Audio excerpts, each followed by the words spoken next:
This is the wreck of the Graf Spee, lying on the seafloor just 65 feet under the South Atlantic. Beneath the murky waters off the coast of Uruguay lies the rusting corpse of a Nazi warship. It was scuttled to avoid capture, swallowed by silt and nearly forgotten.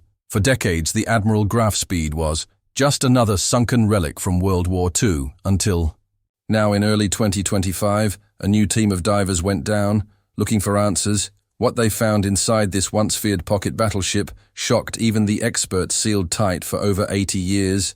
A hidden vault was waiting, and what was inside, that's where the story turns from history to something far more unbelievable. The Phantom of the South Atlantic. In the shadowy waters of the South Atlantic, a steel beast once roamed. It was fast, it was lethal, and it was built to defy expectation. The Admiral Graf Spee, a so-called pocket battleship of Nazi Germany's Marine, wasn't the largest warship ever built. But pound for pound, it was one of the most dangerous threats on the open sea in the early days of World War II. Launched in 1934 and commissioned the following year, Admiral Graf Spee was a product of strategic deception as much as engineering designed to skirt the Treaty of Versailles tonnage restrictions. The ship weighed in, officially at just over 10,000 tons in truth. She was closer to 16,000, outfitted with 611 in guns, massive for a ship her size. She packed firepower more typical of a full battleship, and with diesel engines giving her a top speed of nearly 29 knots, she could outrun anything that could. Outgun her and outgun anything that could catch her. In 1939, just as war erupted in Europe, Admiral Graf Spee was dispatched to the South Atlantic under strict orders operate as a commerce raider. Her mission was to disrupt Allied shipping targeting vulnerable merchant vessels carrying fuel supplies and weapons. In this campaign, she was terrifyingly efficient. Over the course of several months, she sank 9 merchant ships totaling over 50,000 tons of cargo, without the loss of a single crew member. From those ships, her captain Hans Langdorf maintained a strict adherence to the rules of war, ensuring all captured sailors were treated humanely and placed aboard supply ships or transferred to neutral ports, but every hunter eventually gets hunted. In December 1939, 3 British Royal Navy cruisers, the heavy cruiser HMS Exeter and the light cruisers HMS Ajax and HMS Achilles, all managed to locate and confront the Graf Spee off the coast of Uruguay. What followed was the Battle of the River Plate, the first major naval engagement of the war. Outgunned and outnumbered, the British hoped to overwhelm the German ship. Through coordination and persistence it worked, but not without cost. Admiral Graf Spee damaged all 3 British ships, crippling exit and leaving Ajax and Achilles battered.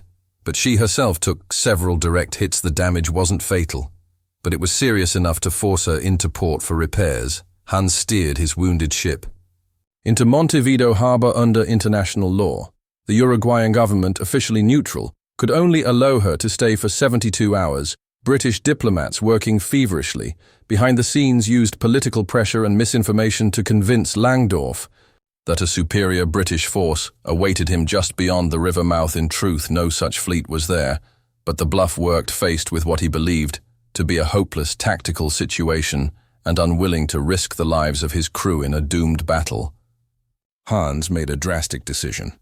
December 17, 1939, just outside Montevideo, Admiral Graf Spee was scuttled. Yes, it was deliberately sunk by her own crew. Thousands of onlookers watched from the shores as explosives tore through the ship's hull setting off fires and massive plumes of smoke. Her guns would never fire again. Hans, ever the officer, took personal responsibility for the fate of his ship and his men. Days after the scuttling, he wrote a letter defending his decision, stating he had acted in what he believed were the best interests of his crew and his country. Then, in a Buenos Aires hotel room, he wrapped himself in the German Navalenson and took his own life with a pistol. The wreck of the Graf Spee didn't disappear into the depths, at least. Not at first. For decades, remnants of the ship could be seen poking above the surface of the River Plate. Her skeletal superstructure jutted out during low tide, rusting, broken, a metallic ghost. Watching over the bay, tourists and locals alike would sometimes visit the site by boat, circling the twisted remains of a vessel that once held the power to shift naval strategy. But over time, the river claimed her. Mud and silt began to consume the hull, slowly burying The graph speed in the murky, shallow storms helped break apart what remained, and currents gradually dragged pieces deeper into the sediment. Some said the ship seemed reluctant to sink, as if it was hanging on to something. Not yet ready to be found by the 1990s, only a few metal fragments were visible above the waterline, and even those would vanish with the tide. The ship that once inspired fear across the ocean had become part of the riverbed, silent, almost forgotten. But not quite. To some, the Admiral Grafspee was just another war relic. To others, she remained an unsolved mystery. What exactly was left down there? What hadn't been recovered? What secrets might still be locked away in the ship's sunken compartments, untouched for nearly a century in the years to come? Those questions would trigger renewed interest, and eventually, new dives. What they'd find would be something more valuable than anyone might have guessed, information that will blow your mind. The decades of mystery after the smoke cleared, and the Admiral Graf Spee slipped beneath the waters of the river plate the war moved in. But the ship didn't vanish. From memory, for decades, her wreck remained, both a physical presence and a symbol. It was part war grave, part technological time capsule. Even in her ruined state, Grafspee stirred interest, curiosity and controversy. By the early 1940s, Salvage wasn't just about retrieving steel. The British Navy, fresh from its engagement at the Battle of the River Plate, had more than a passing interest in Thegraf's advanced design. Her radar and fire control systems were of particular concern. These technologies gave the German ship a tactical edge that was unusual for the era, especially considering its deceptive classification as a pocket battleship. British engineers and intelligence officers made quiet efforts to examine the remains. Thought the ship had been heavily damaged and partially destroyed by scuttling charges. Some systems remained at least partially intact. Reports from the time suggest that naval intelligence operatives worked with local authorities in Uruguay to recover what they could, or at the very least to photograph and document the ship's visible superstructure. Whether they managed to extract anything of real value is unclear, as many wartime records are still sealed or incomplete, but it's no secret that the Allies were eager to reverse engineer anything German built. As the decades rolled on, the wreck remained in place. Storms came and went, tides shifted. Occasionally, the ship's outline would breach the surface at low tide, metal plates jutting up through the water like jagged bones. Tourists took boat rides to see it. Locals spun legends about secret compartments and hidden gold. But for the most part, Grafspee was left alone, slowly being consumed by mud and time. That changed in the early 2000s. In 2004, an ambitious recovery operation kicked off in Montevideo, Uruguay, spearheaded by a team of local diverse and supported by private funding. The effort aimed to retrieve and preserve artifacts from the wreck before the river claimed them completely. The dive was no small feat. The ship lay in shallow but unstable waters, buried in silt and surrounded by strong currents that made visibility and safety a constant concern. Still, the results were extraordinary. In fact, many will say that what salvage divers found in this sunken World War II Nazi warship will blow your mind. The ship's most iconic features were a massive 27-ton rangefinder that once sat at top, her main gun control tower, a marvel of pre-digital engineering. This optical device had allowed the Graf speed to track and fire on targets with alarming precision. When it was hoisted out of the water caked in rust and seaweed, it looked like a forgotten relic from a lost world. But to historians and military experts, it was a window into a dangerous chapter of naval innovation. Then came Thiegel. Later that same year, divers extracted a 7200 lb bronze sculpture of an eagle clutching a swastika, Germany's national emblem during the Nazi era. The statue had once adorned the stern of the ship, a powerful visual declaration of the Reich's naval pride. Its recovery made international headlines, not just because of its size or weight, but because of what it represented. Some called it an artifact, others called it a symbol of hate. The Uruguayan government quickly found itself at the center of a storm. What should be done with the eagles? Should it be destroyed, displayed, sold? For a time there was even a controversial proposal to melt it down and recast it into a dove, transforming a symbol of war into one of peace. That Idea, championed by artists and peace activists, gained momentum briefly, before running into a wall of opposition. Veterans groups, historians and members of the public voiced concerns about erasing history. Even if the intent was symbolic in the end, the proposal was shelved. The Eagle was placed in secure storage periodically. It returns to the headlines when legal disputes or auction rumors surface. Some believe it should be exhibited in a museum, accompanied by context and education. Others argue it should never see the light of day again beyond the Eagle. The salvage team also pulled up dozens of smaller items, like shell casings, mechanical components, and personal effects. These finds, while less dramatic, painted a more intimate portrait of life aboard. The graph Speeden listed men's tools, officers' dishes, the rusted skeleton of a typewriter. With keys frozen mid-sentence, each piece added texture to the story. Each recovery rekindled interest in the ship's legacy, but there was always a sense among divers and researchers that they were only scratching the surface. Some compartments remained inaccessible. Others were sealed shut by the force of the scuttling or entombed by decades of sediment. The most tantalizing parts of the wreck, the command center, the encrypted communications room, and the captain's quarters remained flooded, and untouched rumors began to swirl in the salvage community. Whispers about what else might still be down there. Files technology, possibly even personal logs or coded messages that never made it to Berlin. For now, those compartments remained sealed, but they wouldn't stay that way forever. In early 2025, an international team of marine archaeologists, engineers, and naval historians converged on Montevideo with own goal to revisit the wreck of the Admiral Graf Spee, this time with technology far beyond what had ever been used before. For years, salvage divers had worked within the ship's decaying metal frame, recovering surface-level artifacts and structural components, but much of the ship had remained a mystery until now a new dive begins.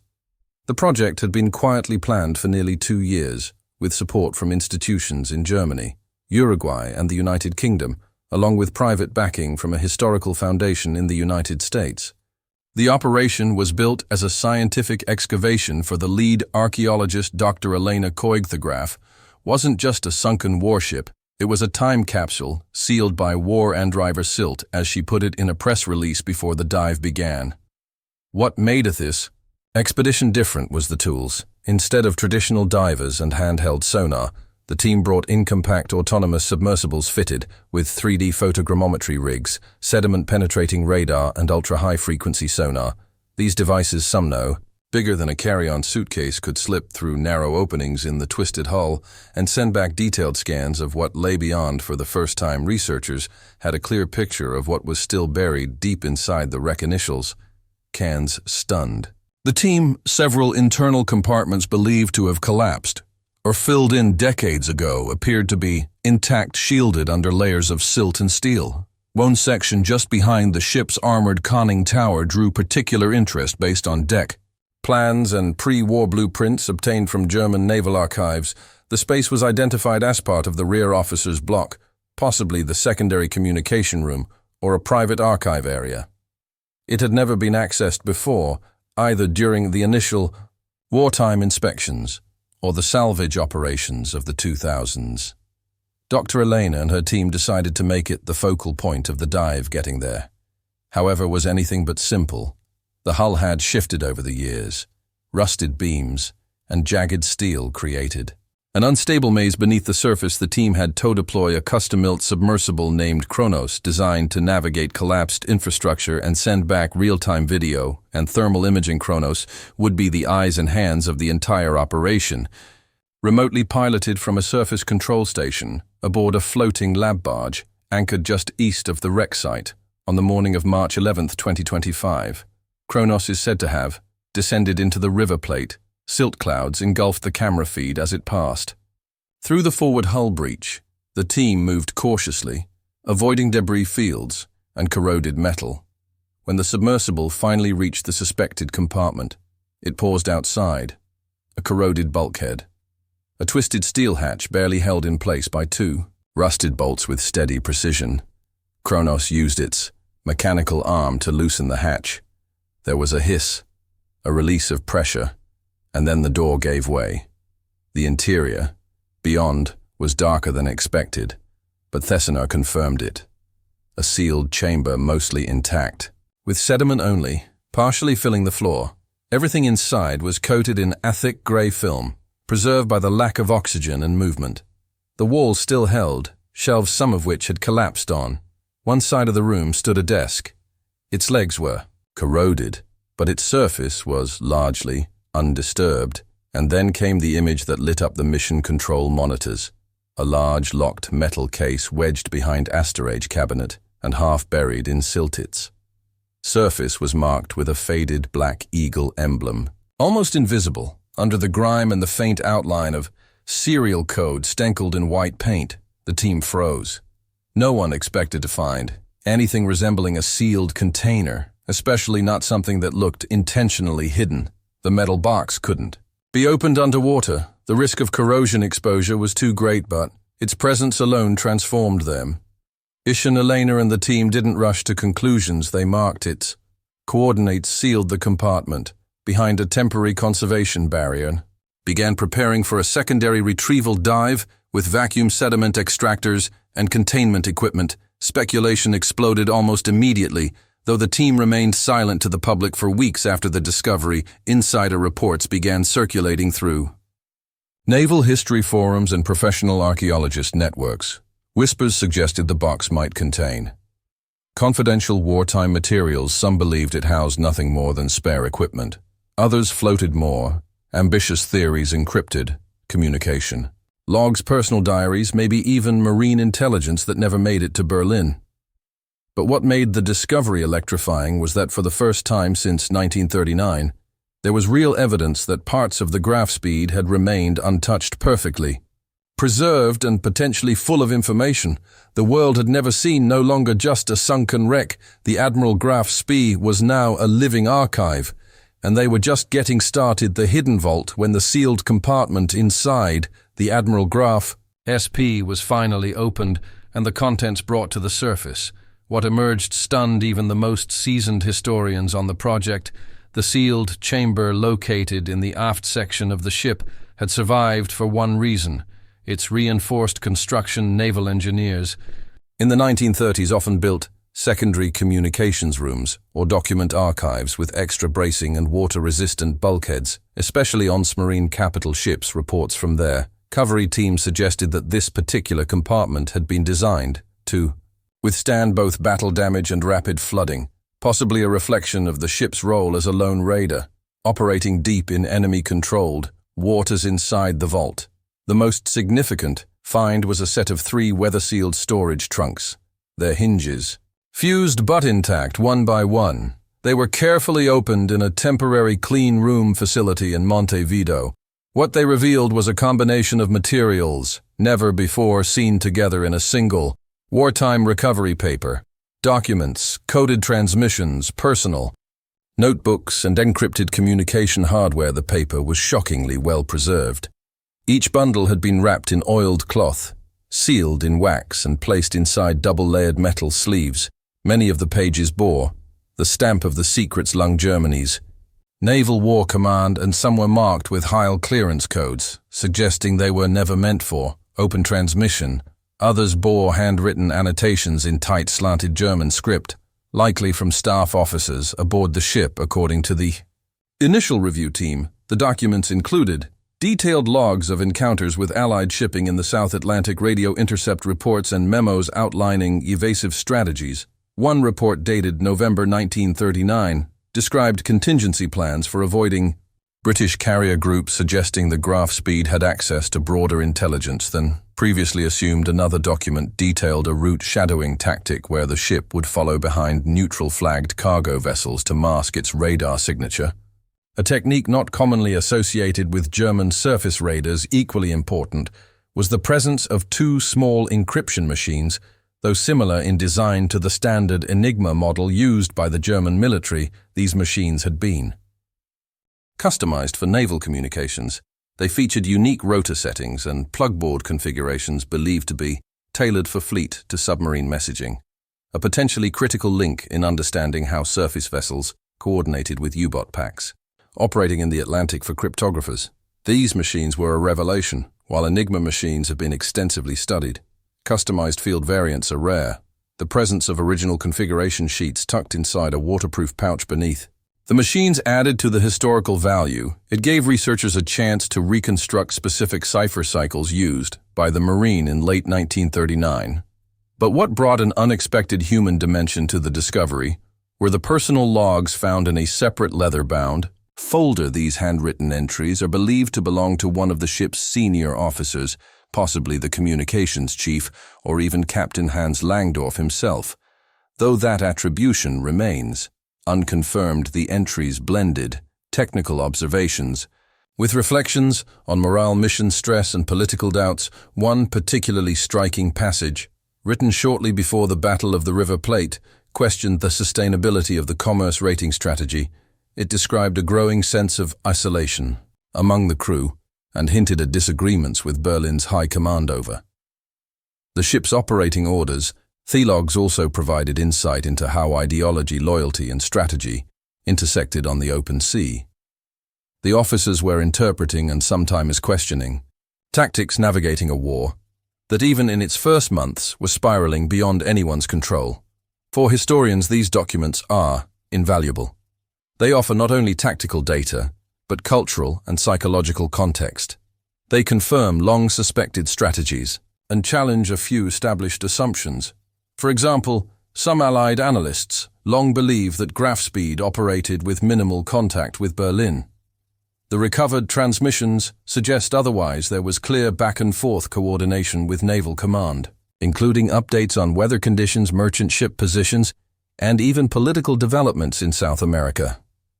More subtly, the discovery hints at a larger network of operations. Some decoded messages reference vessels in parallel positions operating along different patrol lines, vessels that to this day have not been positively identified. This has raised new questions about how much of the Marines' early war surface strategy remains undocumented or underestimated. The documents and devices are at this very moment undergoing preservation and translation. Only a small portion has been released to the public, but the implications are already rippling through military history circles. International conferences are being scheduled, papers are being drafted. A potential traveling exhibit is in the planning stages, and yet the recovery team remains cautious, as one senior member of the project noted in an internal report. We haven't just opened a vault in a ship. We've opened a vault in history, and West don't know how deep it goes. One thing is certain, though, the Admiral Graf Spee was not done making history, not in 1939, not in 2025. So how long do you think it would take before we find out the entire story? Let us know in the comments.